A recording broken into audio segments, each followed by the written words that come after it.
Middlesex collapse gives Somerset hope at Lord's. Last year's runners-up had a day to forget at Lord's on day 2.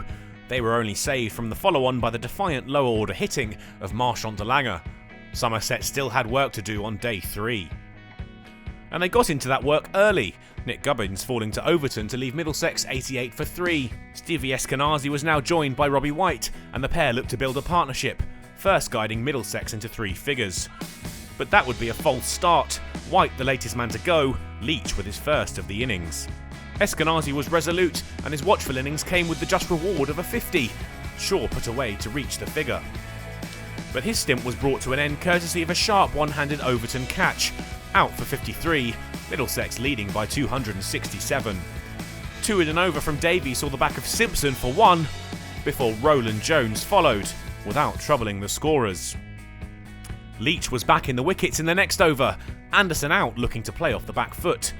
Middlesex were running out of steam, Helm followed Anderson with just 5 to his name. And the innings was at an end in the next over. Leach wrapped it up to leave the hosts all out for 143, their lead 284, and lunch called. The visitors got off to a poor start though.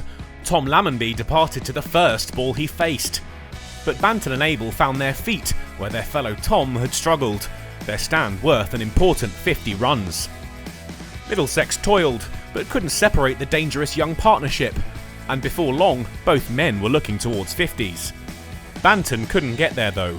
Roland Jones struck him on the pad, and the young opener had to trudge off for 37.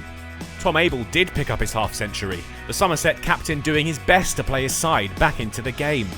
He'd have to do that without Hildreth though. Shortly after the side reached 100 runs, he was gone, he too falling to Roland Jones. Bartlett and Abel guided the side through to tea at 112 for 3. The dark skies overhead made the decision for the umpires. The ominous clouds stuck around and the rain began to fall, preventing any further play, with Somerset requiring 173 runs for the victory.